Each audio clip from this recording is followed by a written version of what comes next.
What's up, everyone? Hi, how are you? Welcome to this channel. If you're new here, hi, my name is Linda, and in this channel, we talk about health and anything that encompasses pharmacy practice. So feel free to subscribe. So today we are continuing with our series of careers in pharmacy, and I'm joined by a lovely lady. So she's going to introduce herself, and also I will introduce the topic of the day. So we are going to talk about pharmacogenomics as a career in pharmacy. So please, Daktari, welcome and kindly introduce yourself. Sure. I'm happy to be here today. Thank you for inviting me. Yeah. And thank you everyone for joining and watching the channel. I'm sure you'll learn a lot here from Linda. I am Dr. Jennifer Marquez, and I am in the United States. I'm a pharmacist. I've been a pharmacist for about 20 years. And I have a pretty extensive experience in oncology, but my newest passion is in pharmacogenomics. So, pharmacogenomics is just the genetic influences on your drug therapy. And so I'm excited to be here today to talk about that. Okay, thank you. So you've already introduced, you've already defined pharmacogenomics, but I just want to to go deeper, explain to us what pharmacogenomics is and what it deals with. Sorry. Absolutely. About 20 or 30 years ago, we know they started mapping the human genome when they did the Human Genome Project. And as part of that, they started finding that certain genes in our bodies encode for certain proteins, certain enzymes, which are responsible for drug handling within the body. So this was really monumental because, we've known for years that different patients respond differently to the same treatment. And we weren't always able to explain why from other reasons like kidney function or liver function or other things that we've typically looked at. So when they discovered these genes that affect drug metabolism, then they started to study those, and they found that depending on which genetic variants patients had, that they had different levels of tolerance for certain drugs, or some drugs may not even work for some patients, depending on which genetic variants they have. So it's really revolutionized drug therapy and made it much more personalized. So yeah, thank you for the brief introduction about pharmacogenomics. Now next, let's look at why were you interested to do pharmacogenomics, and how did you actually become a pharmacogenomics pharmacist?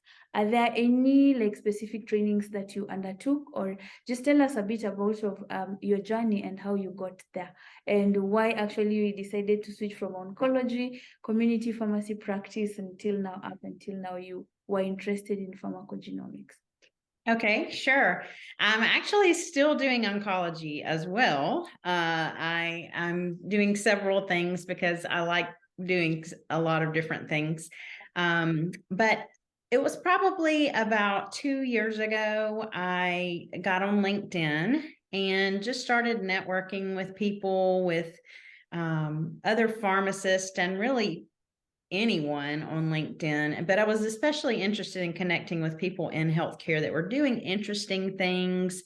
And that's actually the first time I encountered anyone that was doing pharmacogenomics, the first time I had really even heard of it. And so it kind of threw me for a loop because I didn't know that such a thing existed. And I thought, oh, wow, as drug experts, pharmacists really, this could be our area, because we're the drug experts. And that, our genetic influences on drugs is just one more piece of the puzzle. We already know the other pieces of the puzzle. This is just one more piece of the puzzle. And it's in our wheelhouse, it's in our area of expertise. So I really felt, once I learned about it and really saw the impact that it could make, and saw the evidence that we have to support it, I thought, this is really something I want to do. And this is something that I got really passionate about really quickly. So for me, I joined an academy, an online academy, and it's for pharmacists in the United States, and learned about how to start a business. So I started my own consulting business doing pharmacogenomics consulting. And from there, as part of that process, I took an online certification course. The one particular one that I did was called PGX 101, and it's a 20-hour continuing education course that you can take.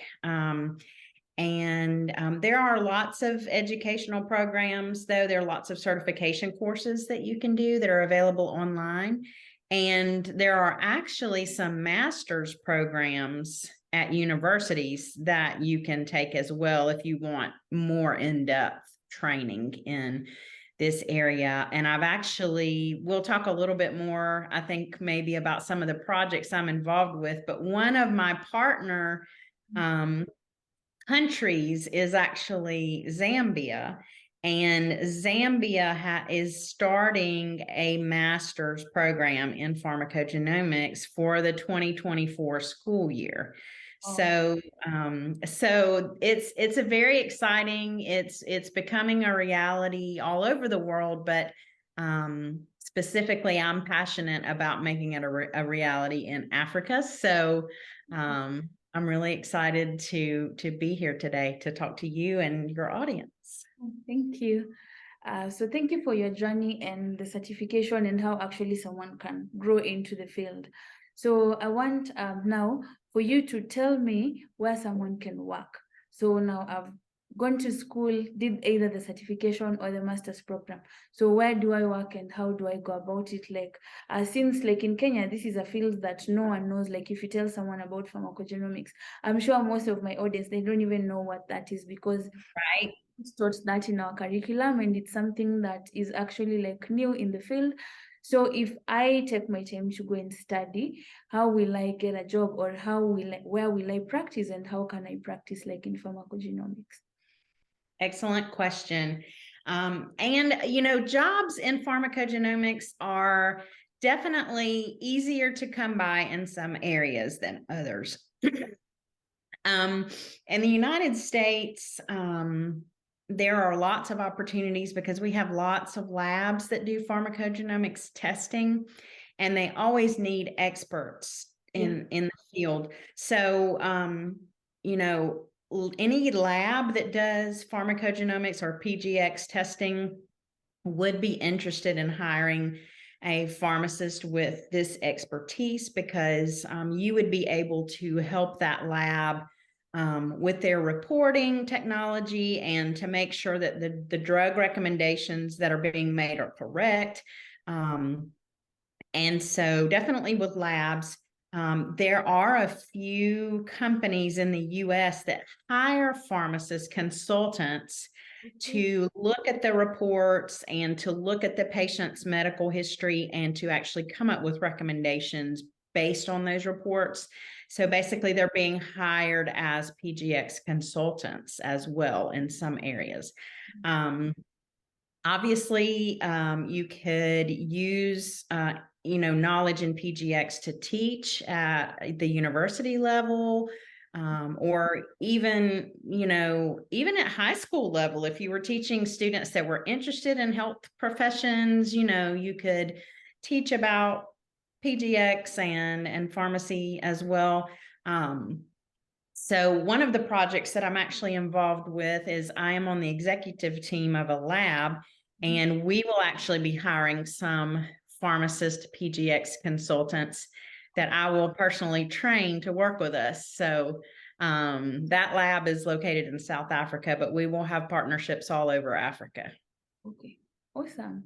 So you've mentioned a lot of projects that you're involved in, like project here, project here, project here. So could you kindly tell us some of the projects that you're involved in, like what you do so that we actually get it to hear from you? Because I understand you were in South Africa like a month ago. So just tell us about this project that you've launched in South Africa and what you basically do. Yeah. Absolutely. Well, I have, sometimes I feel like I have too many projects and too many jobs that I'm working. But I do love what I do. And even though I'm busier than I've ever been, I'm actually more excited about what I'm doing than I've ever been. So it kind of balances out with the stress. I'm still working at the cancer center that I've worked at for over 17 years. And I actually have a success story related to PGX in that cancer center. For probably at least 3 years, I have been trying to get that cancer center to implement PGX testing. And it's been a struggle. Anytime you try to implement something from within a health system, there's a lot of rules and regulations and people you got to get permission. And, it's just, it's much more difficult than if you just do it yourself, you know. So after 3 years of pleading and sharing the evidence and everything, they are very slowly starting to implement some of the testing. Right now, they're only testing for one gene, but it's a gene that's very important for patients getting chemotherapy, and it actually can mean the difference between life and death. So I was really excited to hear that. And I felt like all my pleading and, kind of talking to these physicians over and over finally paid off. So that was a big win, and one area that I'm still working in. I actually now am working for the academy that I went through when I started my journey in PGX. Some of you may have heard of Jamie Wilkie. She is a pharmacist, and she is one of the top 3 followed pharmacists, I think, on LinkedIn, but she is a very dear friend of mine. She's my mentor, and I completed her academy where she taught me how to start my own consulting business as a pharmacogenomics pharmacist. And then when I finished, she wanted to hire me to help her with the academy. So I helped to train those pharmacists that come through her academy and help them launch their businesses. And my job right now is like a customer success role. So my job is to keep everybody accountable. I hold regular meetings with those pharmacists and say, okay, where are you? What are you doing in your business? How can we motivate you? What help do you need? So that's another role I'm in.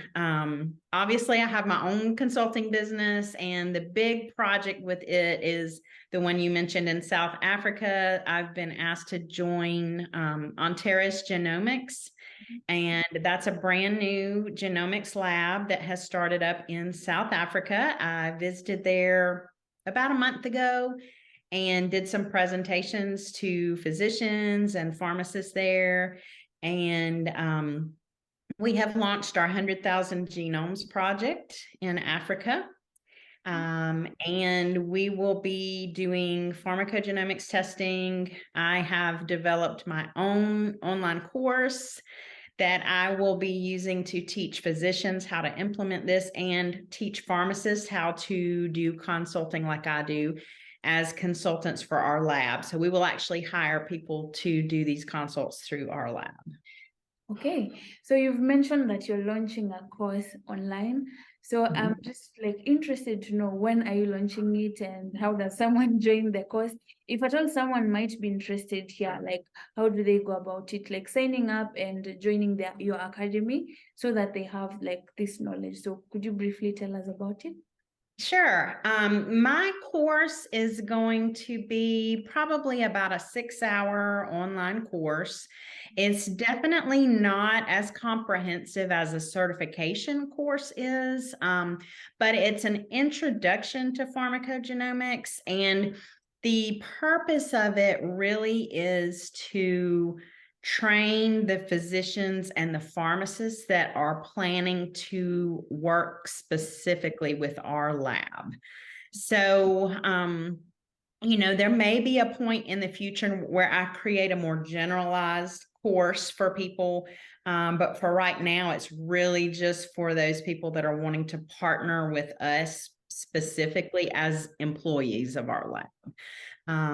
And because it's going to be the 100,000 Genomes Project, we're going to be partnering with all different nations on the continent of Africa. And so we're going to have a standard course and training for people to go through to be able to help me do all these consults, because I can't do 100,000 consults by myself.